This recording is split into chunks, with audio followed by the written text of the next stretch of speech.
Hello everyone, welcome to global online. This is Ankita Sood. Paper one में आज हम discuss करेंगे थीसिस राइटिंग फॉर्मेट्स को। आप सभी स्टूडेंट्स को पता ही है कि जब भी हम पीएचडी करते हैं या रिसर्च करते हैं तो हमें थीसिस लिखना कंपलसरी होता है। थीसिस लिखने के क्या क्या फॉर्मेट्स हो सकते हैं, क्या क्या रूल्स हो सकते हैं, ये एग्जाम में आते हैं। एंड वही सब कॉन्सेप्ट्स आज के सेशन में मैं आपके क्लियर करने वाली हूँ। आगे बढ़ने से पहले आपको बता दूं कि इस एग्जाम को क्वालिफाई करने के लिए पेपर वन बहुत ज़्यादा इंपॉर्टेंट होता है एंड इसके लिए कंप्लीट कोर्स भी हमने लॉन्च किया है जो कि एग्जामिनेशन के पैटर्न के हिसाब से ही प्रिपेयर किया गया है। यहाँ पर हम आपको full syllabus video lectures provide करवाते हैं, साथ ही एग्जाम से पहले आपका पूरा सिलेबस कवर करवाने की भी श्योरिटी देते हैं। हिंदी इंग्लिश दोनों लैंग्वेजेस में कोर्स अवेलेबल है। यहाँ पर बहुत ही सिंपल लैंग्वेज में रियल लाइफ एग्जाम्पल के साथ आपका हर एक कॉन्सेप्ट क्लियर करवाया जाएगा। साथ ही आपको फुल सिलेबस नोट्स मिलेंगे पीडीएफ के फॉर्मेट में, जिससे इजीली आप मोबाइल फोन में भी कभी भी पढ़ सकते हो। फुल सिलेबस मॉक टेस्ट है जहां से एज इट इज क्वेश्चंस आते हैं एंड यहीं से आप सभी स्टूडेंट्स इजीली 80 प्लस स्कोर करके अपना सिलेक्शन पक्का कर सकते हो। फाइनल रिवीजन के लिए 2000 प्लस एमसीक्यू क्वेश्चन बैंक है जिसके अंदर आपको previous year questions, repeated and most expected questions मिल जाएंगे, वो भी सॉल्यूशन एंड डिटेल्ड एक्सप्लेनेशन के साथ। सो स्टूडेंट्स, गिवन नंबर्स पर कांटेक्ट करके आप इसको जरूर ज्वाइन कर लीजिए। इसके लिए सिर्फ एक ही बार फीस देनी है, 2000 रुपीज। फ्री वीडियोस के लिए ग्लोबल ऑनलाइन ऐप को जरूर डाउनलोड करना। स्टोर सेक्शन पर सर्च बार में आपको कोर्स का नाम लिखना है। इसके ओवरव्यू के बाद कंटेंट पर क्लिक करते ही आप यहाँ पर देख सकते हो फ्री डेमो वीडियोस अवेलेबल हैं। यूनिट वाइज फोल्डर्स हैं जहां पर आपको theory lectures, MCQ lectures and test मिल जाएंगे। ये बेस्ट कोर्स है एग्जाम को क्वालिफाई करने के लिए एंड इसके अलावा आपको कहीं से भी कुछ और पेपर वन में पढ़ने की जरूरत नहीं है, इस बात की मैं आपको श्योरिटी देती हूँ। सो गिवन नंबर्स पर भी कांटेक्ट करके आप इसको जल्दी से ज्वाइन कर सकते हो। क्या होता है, जैसे मैंने आप लोगों को बताया कि जब भी हम लोग पीएचडी करते हैं तो हम लोगों को एक रिसर्च करनी होती है। इस पूरी रिसर्च में हम लोगों ने क्या क्या किया, किस तरह से हम लोगों ने जो है रिजल्ट्स फाइंड आउट किए, कौन कौन सी प्रॉब्लम्स हमने फेस की, किस किस ने हमारी हेल्प की, ये सब चीज़ों को हमें एक डॉक्यूमेंट के रूप में प्रेजेंट करना होता है। इस चीज़ को बोला जाता है थीसिस एंड डिसर्टेशन। ठीक है। थीसिस एंड डिसर्टेशन वैसे तो एक ही चीज होती है, लेकिन इसमें एक माइनर सा डिफरेंस होता है, ये भी जानना आप लोगों के लिए बहुत इंपॉर्टेंट है। ठीक है। डिफरेंस ये होता है कि अगर आप लोग अपनी मास्टर डिग्री में कोई रिसर्च करते हो, ठीक है, या कोई नई फाइंडिंग्स लेकर आते हो, तो उस चीज को बोला जाता है जनरली थीसिस। ठीक है। एंड अगर आप लोग अपनी पीएचडी के दौरान यानी कि अपनी डॉक्टरल डिग्री प्रोग्राम में क्या करते हो, कोई भी रिसर्च करते हो, उस चीज को बोला जाता है डिसर्टेशन। लेकिन जनरली क्या होता है, ये चीजें यूनिवर्सिटी टू यूनिवर्सिटी या कंट्री टू कंट्री वेरी करती हैं। आप सभी ने तो हमेशा डिसर्टेशन की जगह यही सुना होगा कि पीएचडी में हम लोग थीसिस लिखते हैं, तो आप लोग यही सुनते हो तो आप लोग इसको समझ सकते हो। ठीक है। ये चीज़ें पर्सन टू पर्सन या फिर यूनिवर्सिटी टू यूनिवर्सिटी वेरी करती हैं। ये जो डिफरेंस मैंने बताया है ये वैसे ऑफिशियल डिफरेंस होता है, आप लोग चाहो तो कंफर्म करने के लिए इसको इंटरनेट पे भी सर्च कर सकते हो। ठीक है। It is a document which duly present the research done by a researcher. ठीक है। रिसर्चर ने अपनी पूरी पीएचडी में क्या किया, क्या उसका टॉपिक था, क्या क्या प्रॉब्लम्स फेस की, कहाँ से डेटा कलेक्ट किया, किन्होंने उसकी हेल्प की, कौन उनके गाइड थे, हर एक चीज़ को इसमें एक डॉक्यूमेंट में प्रेजेंट किया जाता है। ठीक है। It is a document submitted in support of candidature of an academic degree और professional qualification presenting the author's research and findings. And तीसरी डेफिनेशन ये बोलती है, the main purpose is to acknowledge the original source of ideas, कि exactly हमें ideas कहाँ से आए, क्या हमें किसी बुक से, किसी न्यूज़पेपर से आइडिया आया है, या फिर ये हमारे दिमाग में खुद से आइडिया आया था। ठीक है। एंड किस तरह से हमने इस पर काम किया है, ये सब चीज़ें इस पर जो है लिखते हैं हम लोग। थीसिस या फिर आर्टिकल राइटिंग का एक पर्टिकुलर फॉर्मेट होता है। जैसे कि मैंने आप लोगों को बताया है कि रिसर्च जो है वो पूरा का पूरा एक स्ट्रक्चर्ड फॉर्मेट है, इसमें एक पर्टिकुलर फॉर्मेट को हम फॉलो करते हैं। वही यहाँ पे हम थीसिस में देखेंगे। ठीक है। जनरली क्या होता है स्टूडेंट्स, जो थीसिस होती है ना, यहाँ पे ये जो फॉर्मेट आपके सामने है, ये है थीसिस का एक जनरल एंड एक्सेप्टेड फॉर्मेट। ठीक है। लेकिन हर एक यूनिवर्सिटी का यूनिवर्सिटी टू यूनिवर्सिटी ये फॉर्मेट वेरी कर सकता है। तो आप लोगों ने ये नहीं सोचना है कि मैम ने तो कुछ और बताया था एंड हमारे पीएचडी के टाइम पे हमें कुछ और बताया जा रहा है। तो ये हर एक यूनिवर्सिटी पे डिपेंड करता है कि वो क्या फॉर्मेट एक्सेप्ट करते हैं। ठीक है। सबसे पहले आता है front matter, body and and matter. ठीक है, सो इसको मैं एक रियल लाइफ एग्जांपल के साथ बताती हूँ। जैसे कि हमारी एप्लीकेशन होती है, उसमें हम लोग लिखते हैं टू द प्रिंसिपल, इस तरह से सब्जेक्ट लिख देंगे, ठीक है, स्कूल का नाम लिख देंगे। ये सब चीज़ें आती है फ्रंट मैटर में, ठीक है, जिसमें बेसिक इंट्रोडक्शन होती है हमारे एप्लीकेशन के बारे में। उसके बाद हम लोग लिखते हैं कि एप्लीकेशन किस बारे में है, उस चीज़ को हम लोग डिटेल में लिखेंगे, ठीक है, कि क्या क्या प्रॉब्लम है, हमें कितने दिन की लीव चाहिए या जो भी बात है, ठीक है। लास्ट में हम लोग लिखते हैं हमारा नेम, ठीक है, हमारे पेरेंट्स के सिग्नेचर होते हैं, उनका मोबाइल नंबर होता है, ये सब चीज़ें, हमारा रोल नंबर होता है। तो ये सब चीज़ें आती हैं एंड मैटर में। तो जैसे एप्लीकेशन को हम सेक्शंस में डिवाइड करते हैं, वैसे ही थीसिस को भी यहाँ पे एक डिफरेंट सेक्शंस में डिवाइड किया जाता है। सो इस वीडियो में रियल लाइफ पिक्चर्स के साथ मैं आपको बताऊंगी कि ये सब चीज़ों का क्या रोल होता है। तो सबसे पहले देखते हैं टाइटल पेज। अब आप सभी को पता है कि किसी भी बुक में, किसी भी थीसिस में, किसी भी चीज़ में सबसे पहले आता है टाइटल। सो टाइटल जो है एक इंफॉर्मेटिव चीज़ होती है। इसमें क्या होता है, हमारे रिसर्च के बारे में, हमारे प्रोजेक्ट के बारे में हमें बताना होता है, सो दैट अगर कोई पर्सन आने वाले समय में इस थीसिस को पढ़ता है तो उसको सिर्फ टाइटल से ही पता चल जाए कि इसके अंदर क्या चीज़ें हो सकती हैं, ठीक है। सो यहाँ पे क्या होता है कि title should reveal the topic of the thesis. जैसे यहाँ पे ऑथर का नाम है, मैं अपना नाम लिख दूंगी अंकिता सूद, ठीक है। कोर्स का नाम लिख देंगे, जैसे कंप्यूटर साइंस है, ठीक है। प्रोफेसर का नाम लिख देंगे, यानी कि जो भी हमारे गाइड है, ठीक है, जैसे सर ABC हमारे गाइड हैं, ठीक है। कौन से मंथ में, कौन सी डेट में एंड कौन से ईयर में हमने इसको सबमिट किया है, ये सब चीज़ें यहाँ पे आती हैं। So a title page must include title, author, thesis, supervisor, place, date of the thesis. Place का मतलब है यहाँ पे कि कौन सी यूनिवर्सिटी के अंदर हम लोग जो है ये प्रैक्टिकल या फिर ये PhD अपनी कर रहे हैं, ठीक है।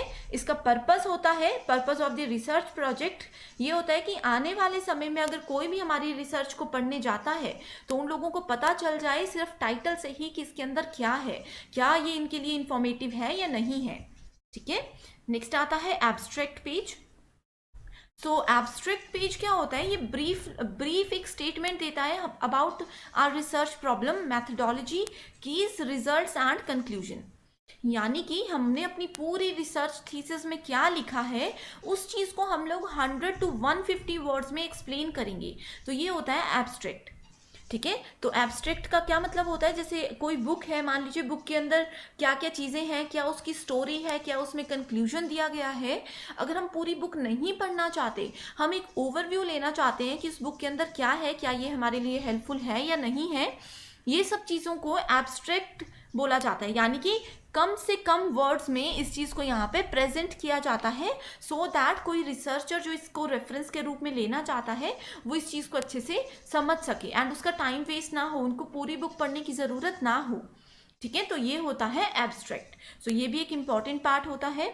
सो एक गुड एब्स्ट्रैक्ट कब होता है, सो इसमें बताया जाता है कि what is the reason of writing the thesis. तो इस तरह से हम एब्स्ट्रैक्ट को लिखते हैं एंड इसमें ये सभी पॉइंट्स हम कवर करते हैं कि हमने थीसिस क्यों लिखी है, ठीक है, हमारी इसमें करंट अप्रोच क्या थी, ठीक है, what is your research question and AIIMS. तो क्या हमारे सामने एक प्रॉब्लम आई थी किसी टॉपिक को लेकर के एंड क्या सोचकर हमने उस टॉपिक को सेलेक्ट किया, कौन कौन से मेथड्स हम लोगों ने यूज़ किए, ठीक है, हमारी इसमें मेन फाइंडिंग्स क्या थी, क्या जो प्रॉब्लम हमने ढूंढी थी क्या उसका सॉल्यूशन हमको मिला या नहीं, या फिर इस प्रॉब्लम को ढूंढते ढूंढते हम लोग किसी और ही प्रॉब्लम पे पहुंच गए एंड हमने उसका सॉल्यूशन दे दिया, ठीक है।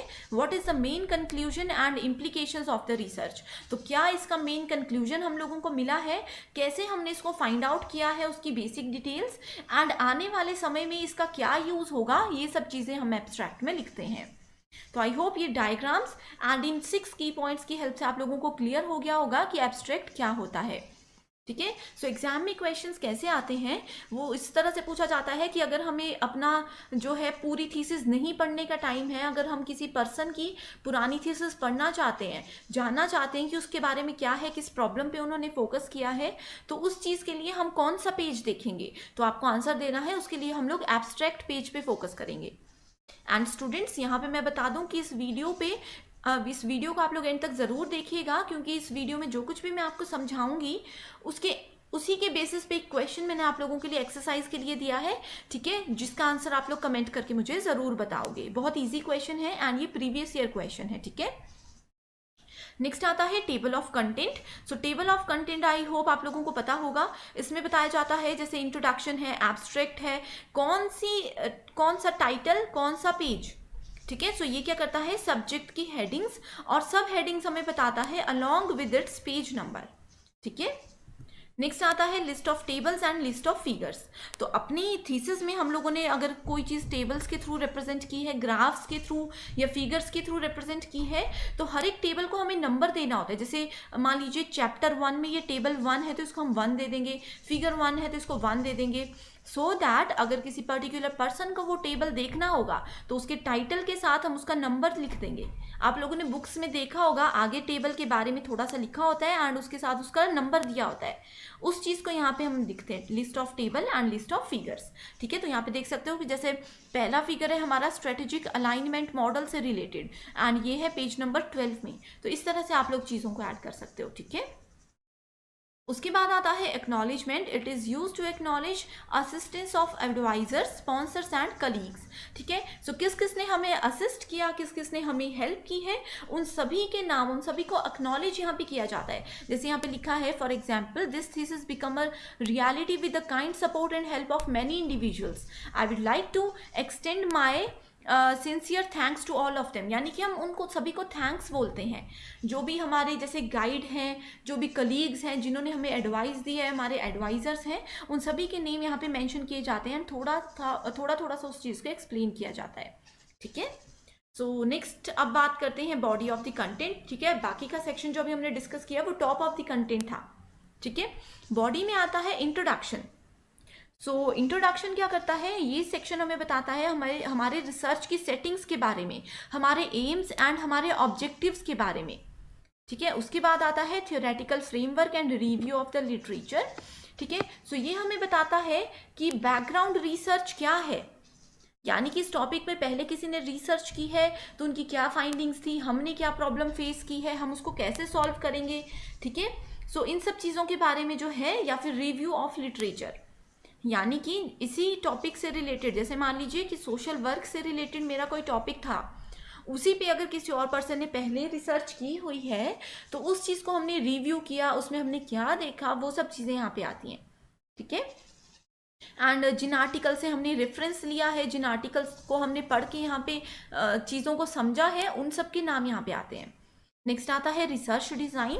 तो ये हमें बताता है कि रिसर्च का क्या डिज़ाइन होगा, कैसे हमने अपनी स्टडी, जो भी हमने रिसर्च स्टडी की थी, उस चीज़ को हम कैसे प्रेजेंट करने वाले हैं, that is called research design. कि क्या क्या टूल्स थे, कैसे हमने उन टूल्स को यूज़ किया, कैसे डेटा कलेक्ट किया, कैसे उस डेटा को एनालाइज किया, ठीक है। उसके बाद नेक्स्ट स्टेप आता है डेटा एनालिसिस।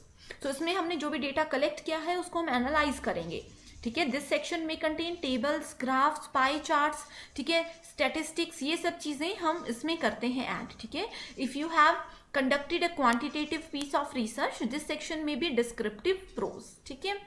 नेक्स्ट आता है समरी एंड कंक्लूजन, यानी कि इसमें हमने क्या क्या सीखा, क्या क्या कंक्लूड किया, ठीक है। In this section you sum up all your findings and draw conclusions from them, perhaps in relation to another research और लिटरेचर, ठीक है। सो हमारी रिसर्च का क्या कंक्लूजन है, क्या निचोड़ निकलता है इस पूरे प्रोसेस का, that is included in summary and conclusion section. Next आता है recommendation. So if you have conducted a piece of research for a hotel for example, ठीक है, तो यहाँ पे आप लोग किस तरह से क्लाइंट को ऑर्गेनाइज करते हो, कैसे आपने उनको मैनेज किया, ठीक है, क्या रिकमेंडेशंस आप लोगों की रहेगी, वो सब चीज़ें यहाँ पे आएगी।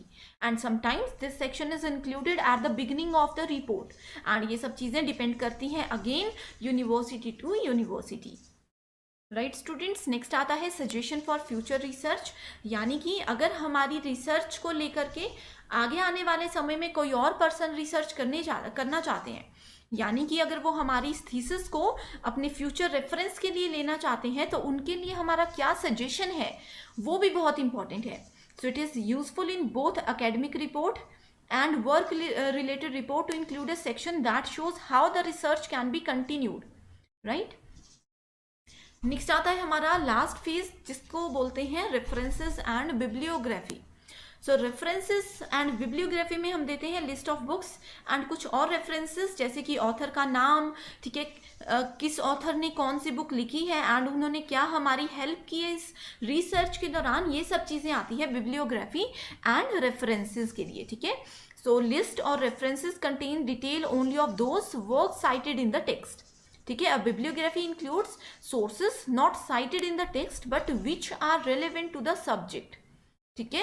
And small research projects will need only a reference section, it included all the literature to which you have referred in your report, ठीक है। सो जो बड़े प्रोजेक्ट होते हैं उसमें बिब्लियोग्राफी यूज किया जाता है एंड छोटे प्रोजेक्ट्स में हम लोग सिर्फ रेफरेंसेस भी यूज कर सकते हैं, ठीक है। सो ये है बहुत ही ज़्यादा इंपॉर्टेंट सेक्शन। सो अब बात करते हैं स्टूडेंट्स आपके एक्सरसाइज क्वेश्चन की, जिसका आंसर इस कंप्लीट वीडियो पे डिपेंड करता है। सो ये क्वेश्चन है रिलेटेड टू बिब्लियोग्राफी। तो यहाँ पे बोला गया है bibliography given in research report. तो बिब्लियोग्राफी क्यों यूज की जाती है? It shows vast knowledge in the researcher. So क्या ये रिसर्चर के बारे में हमें बताता है? Helps those interested in further research, यानी कि आने वाले समय में अगर कोई हमारी थीसिस को रेफरेंस के लिए यूज करना चाहता है तो क्या ये उनको हेल्प करेगा। नेक्स्ट है has no relevance to research, यानी कि हमारी रिसर्च से इसका कोई लेना देना नहीं होता है, या फिर ऑल ऑफ दी अबव। तो इसका आंसर बहुत इजी है, आप लोग आई होप इसका आंसर बहुत इजीली दे सकते हो कमेंट सेक्शन पे। तो स्टूडेंट्स आज के लिए सिर्फ इतना ही। आई होप ये कॉन्सेप्ट आप लोगों को क्लियर है एंड किसी भी तरह के डाउट के लिए आप लोग दिए गए नंबर पे कांटेक्ट कर सकते हो।